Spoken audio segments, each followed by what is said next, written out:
Hello friends, welcome to दिमागी investors. Friends, जैसा कि आप स्क्रीन पे देख पा रहे हैं, आज हम बात करेंगे रिलायंस के रिसेंटली डीमर्ज शेयर जियो फाइनेंशियल सर्विसेज के बारे में। अब यदि इसकी करंट शेयर मार्केट कैप बोलो या करंट प्राइस बोलो, यदि हम तुरंत डिस्कस करें तो देखते हैं कि इसका करंट मार्केट कैप है करीब करीब 1.3 लाख करोड़। करंट प्राइस 220 चल रहा है और ये हाईएस्ट 278 तक गया था, लोएस्ट 203 तक गया था। अब ये कैसे लोएस्ट गया था? जिस दिन ये डीमर्ज होके लिस्ट हुआ था उसी दिन से इसमें लोअर सर्किट लगा था जो कि 2010 तक गया था। उसके बाद ये वहां से अप मूव चालू हुआ तो 278 तक चला गया था। तो ये ऐसे इसकी रैली हुई थी। अब ये करीब करीब 240 से 220 की जो रेंज है इसमें घूम रहा है। अब ये जो शेयर है दोस्तों, ये शेयर अभी मैं क्लियर कर दूं, ये जो शेयर है ये वैसा शेयर नहीं है कि भाई आपने एक महीने रखा और अगले महीने निकाल दिया। अब क्यों नहीं है ऐसा, अब आगे मैं आपको इसके रीजंस बताऊंगा। सबसे पहले थोड़ा फंडामेंटल्स जान लेते हैं। ये जो कंपनी है, इसकी पेरेंट कंपनी रिलायंस है, जो कि मुकेश अंबानी हेड करते हैं। और उनके जो मुकेश अंबानी है, उनके जो 3 बच्चे हैं, उन तीनों में उन्होंने अपने बिजनेस को डिस्ट्रीब्यूट किया है, जिसमें से जो जियो फाइनेंशियल सर्विसेज है वो अपने एक बेटे को उन्होंने दिया है। अब यदि आगे देखें तो कंपनी चूंकि रिसेंटली लिस्टेड है और अपना एक्सपांशन कर रही है, तो अभी कंपनी की सेल्स कुछ भी नहीं है। यदि आप क्विकली जाके सेल्स में देखते हैं तो आप पाएंगे कंपनी की सेल्स जो है वो कुछ भी नहीं है comparing to its market cap. तो अब आपको लगता है कि यार ये कंपनी सेल्स कुछ भी नहीं कर रही है, तो ये इसका ये जो 1,39,000 करोड़ का मार्केट कैप है, ये कैसे जस्टिफाई हो रहा है? ये तो कैसे भी जस्टिफाई हो नहीं पा रहा। बट कैसे जस्टिफाई हो रहा है, अब मैं आपको ये बताता हूँ। तो दोस्तों, यदि आप देखेंगे आगे तो कंपनी का यदि हम फटाफट बैलेंस शीट देखें तो यहाँ पे हम ये पाते हैं कि कंपनी के पास 24,000 करोड़ का तो रिजर्व है, कैश रिजर्व है। इसके अलावा यदि आप देखेंगे तो कंपनी के पास बोरोइंग ना के बराबर है। असेट की भी हम बात करें तो असेट अभी कुछ भी नहीं है। बट यदि आप इन्वेस्टमेंट की बात करें तो कंपनी ने 19,000 करोड़ का इन्वेस्टमेंट ऑलरेडी कर रखा है। एंड कंपनी के पास कैश इक्विवेलेंट जो है वो 5,000 करोड़ के हैं। इसका मतलब कंपनी आप देखेंगे स्टार्टिंग से ही हाईली कैश एनेबल्ड कंपनी है, मतलब हाईली कैश रिच कंपनी है। अब दूसरी चीज ये आती है कि अच्छा ठीक है, कंपनी कमा कुछ नहीं रही है और कंपनी के पास करीब करीब 24,000 करोड़ ये हो गया, 5,000 करोड़ ये हो गया, तो मोटा मोटी यदि मैं 30,000 करोड़ कैश भी पकड़ लूं तो कंपनी की वैल्यू फिर भी 1,39,000, मतलब 1 लाख करोड़ और एक्स्ट्रा कैसे आकी जा रही है? कैसे लोग इसमें फटाफट इन्वेस्टेड हैं, इसको नहीं बेच रहे हैं? तो उसका रीजन दोस्तों अब मैं आपको बताता हूँ क्या। अब आप ये न्यूज पढ़िए। ये न्यूज बोलता है rupee 1 lakh crore umbilical cord links fed to Jio financial shares with RIL. What does it mean? It means कि जब इसका डीमर्जर हुआ था जेएफएसएल का, तो इस कंपनी को रिलायंस इंडस्ट्रीज के 6.1% शेयर जो है वो एज अ ट्रेजरी मिले हुए हैं।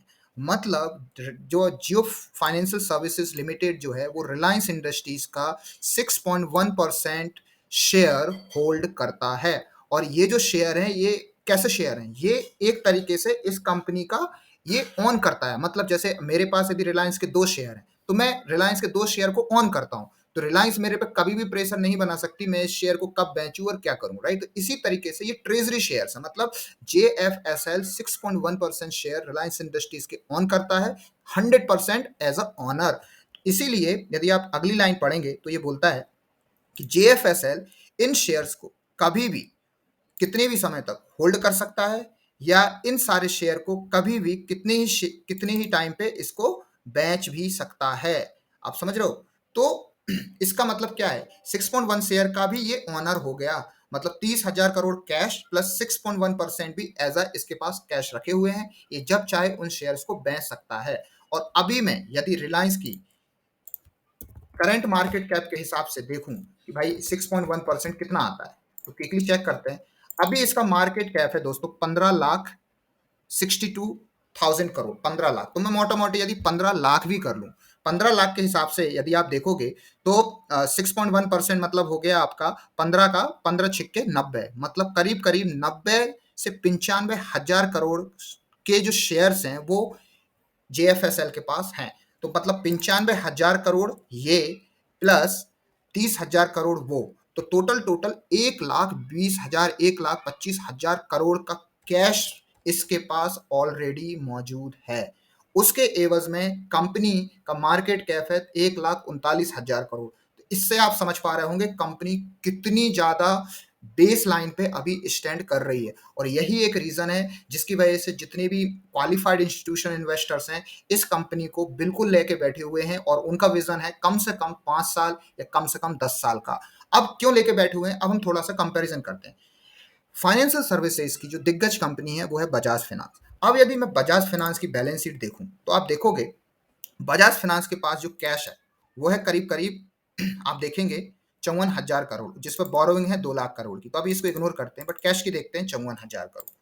बजाज फिनसर्व जो इसी की एक कंपनी है उसके पास भी करीब करीब 46,000 करोड़ है। तो इन दोनों का भी यदि मैं कैश लगा लूं तो वो करीब करीब आता है 1 लाख करोड़। तो इसका 1 लाख करोड़ कैश, और जियो फाइनेंस का करीब करीब 1,20,000 करोड़ भी मैं लगा लूं, 25 हो रहा है वैसे, 1,20,000 करोड़ टैक्स। तो जियो फाइनेंस अभी भी करीब करीब 20,000 करोड़ के एक्स्ट्रा कैश पे बैठी हुई है। बिकॉज क्यों मैं ऐसा कह रहा हूं, बिकॉज इन दोनों ग्रुप का मैंने लगा लिया तो इनके पास आप देखेंगे तो इनके पास, अभी मैं कैश की बात कर रहा हूँ, इन्वेस्टमेंट की बात नहीं कर रहा, कैश की, राइट। तो वहां पे 20,000 करोड़ का कैश एक्स्ट्रा निकल के आता है बजाज का कंपैरिजन में जेएफएसएल का। अब आगे यदि मैं देखूं इसका मार्केट कैप कितना है, इसका मार्केट कैप है 2,60,000 करोड़। इसका मार्केट कैप कितना है भाई, इसका मार्केट कैप है 7,89,000 करोड़। मतलब करीब करीब दोनों कंपनीज का जो कैश जो मार्केट कैप निकल के आता है वो आता है 7 लाख करोड़, और इस कंपनी का मार्केट कैप निकल के आता है सिर्फ 1,39,000 करोड़।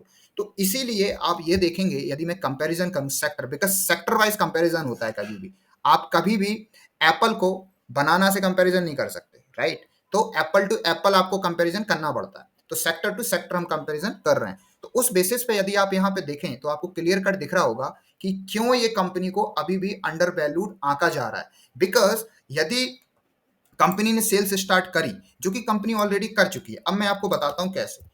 अब मैं सिंपली गया इमेजेस पे और यहाँ पे मैं लिखता हूं जियो फाइनेंस स्टोर, और इमेजेस पे देखते हैं क्या आता है। तो आप देखेंगे, ये देखिए कंपनी ऑलरेडी जियो पेमेंट बैंक्स, या आप देखिए ये ऑलरेडी कंपनी के फिजिकल जो स्टोर्स हैं वो स्टार्ट हो गए हैं। ये देखिए, ये देखिए, ये तो नहीं है, मैं आपको दिखाता हूँ।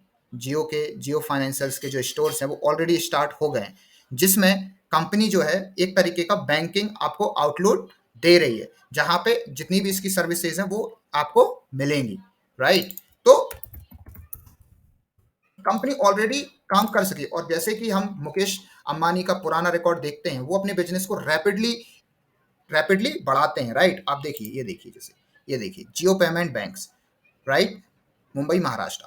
तो हो क्या रहा है, इन्हों का पूरा सेटअप बन चुका है, अब ये अपना लॉन्च करेंगे, और इतना हाई लेवल पे ये लॉन्च करेंगे ना कि जितने भी इनके कॉम्पिटिटर्स हैं, जैसे इन्होंने जियो टेलीकॉम में करा था वैसे ही अब फाइनेंशियल में ये करेंगे, ऐसा एक्सपेक्टेशन है, राइट। रियलिटी क्या होगी only God knows, but this is what investors are expecting, right. और जैसा इनका ट्रैक रिकॉर्ड है वो रियलिस्टिक लगता भी है, राइट। तो उस हिसाब से यदि देखा जाए तो मान लीजिए यहाँ पर 7 लाख करोड़ है, यहाँ पे 1,3 लाख करोड़ है। अब हम इन्वेस्टमेंट को भी जोड़ लेते हैं, राइट।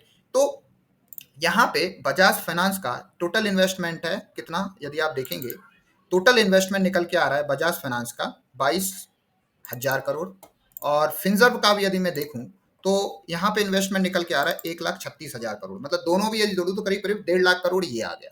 तो वहां से भी सिर्फ 1 लाख करोड़ की एक्स्ट्रा वैल्यू अनलॉक हो रही है इन्वेस्टमेंट से, राइट। कैश इज कैश, बस investment is also equivalent to a cash, क्योंकि आप उसको जब चाहे रिलीज करके कैश ले सकते हैं। तो बट फिर भी यदि यहां से मैं कंपैरिजन करूं तो जियो फाइनेंस का जो अभी करंट मार्केट कैप है वो सीधा सीधा 3 गुना कम नजर आता है। तो इसी यही एक रीजन है कि ये जो कंपनी है ये इसको डार्क हॉर्स लोग एज्यूम कर रहे हैं, राइट। अब आप बोलोगे डार्क हॉर्स एक टर्मिनोलॉजी है जिसको हम बोलते हैं लंबी रेस का घोड़ा।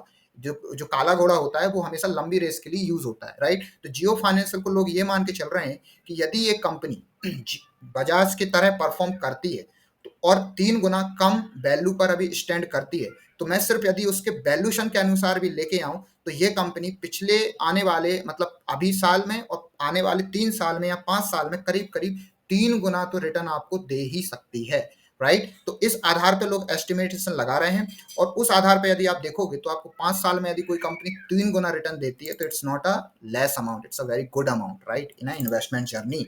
तो दोस्तों यही था आज का एनालिसिस। आई होप इससे आपको समझ आ गया होगा कि क्यों जियो फाइनेंस की इतनी चर्चा हो रही है। अब दूसरी चीज, यहाँ पे यदि आप इन्वेस्टमेंट का मूड बना रहे हैं तो आपको खुद एनालिसिस करना है, राइट। ये जो वीडियो है इसमें मैंने आपको सारे पैरामीटर्स बता दिए हैं, आपको अपना दिमाग लगाना है, रिसर्च करनी है और फिर डिसीजन लेना है। और अगेन, ये ऐसी कंपनी नहीं है जैसे मैंने स्टार्टिंग में बोला कि आपने पैसा लगाया और अगले महीने 10% मिल गया, 20% मिल गया, मिल भी सकता है। और जब कंपनी स्टार्ट होती है तो हो सकता है ये कंपनी कभी 30% नीचे भी गिर जाए, 40% भी नीचे गिरेगा, तो मेरे हिसाब से वो एक आपके लिए अगेन एक बाय अपॉर्चुनिटी होगी। तो इस कंपनी को यदि आपको करना भी है ऐड, तो आई थिंक इसको आप एसआईपी मोड में इंक्लूड कीजिए। एसआईपी में नहीं कर सकते तो इस तरीके से भी कर सकते हैं कि जब भी ये कंपनी 10% गिरे, 15% गिरे, तब आप अपना पैसा इंक्लूड कर दीजिए और ऐसा 5 साल तक करते रहिए। बिलीव मी, एग्जैक्ट बजाज ने भी ऐसा ही किया था। बजाज में जिन जिन लोगों ने एसआईपी मोड में इन्वेस्ट करा है, आज उन लोगों का जो पैसा है वो 100 गुना छोड़िए कितना गुना हो गया है, दे ओनली लो। तो अभी मैं आपको यदि दिखाऊं, ये देखिए, बजाज फाइनेंस का अभी तक का जो रिटर्न है दोस्तों वो ये है।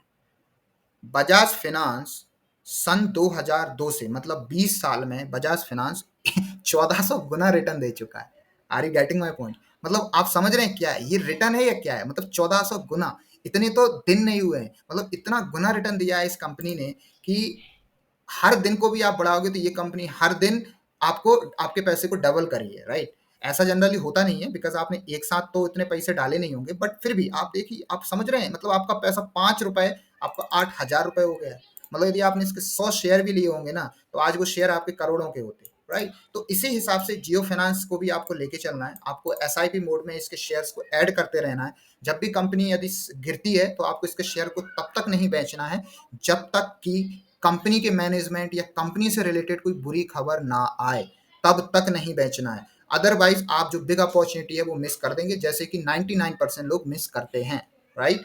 और ऐसा ही कि ऐसा मेरे पास जो मैंने पर्सनली जिससे पैसा कमाया है आप मानेंगे नहीं, वो है मदरसन सुमी।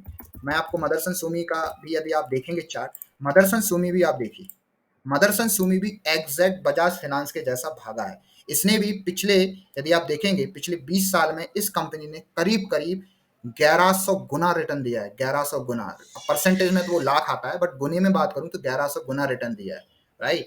तो यहाँ भी आपका मतलब 10 रुपया 1 लाख हो गया है, तो ऐसा ही होता है, राइट। तो लॉन्ग टर्म में आप सोचेंगे तो आप बिल्कुल प्रॉफिट इससे ले पाएंगे। आई होप आपको ये वीडियो अच्छा लगा होगा। कंप्लीट जर्नी है, जो लोग आपके हों जिनको शेयर मार्केट में अभी रिस्क लगता है या जो जिनको नॉलेज नहीं है, उन तक ये वीडियो आप शेयर कीजिए ताकि वो ऐसी कंपनी में इन्वेस्ट करें जहां पर लॉस के चांसेस रेयर से रेयर हैं, राइट, और लॉन्ग टर्म विजन के साथ जो शेयर में इन्वेस्ट कर सकते हैं। इस वीडियो को लाइक कीजिए, चैनल को सब्सक्राइब कीजिए और आगे बढ़ाते रहिए।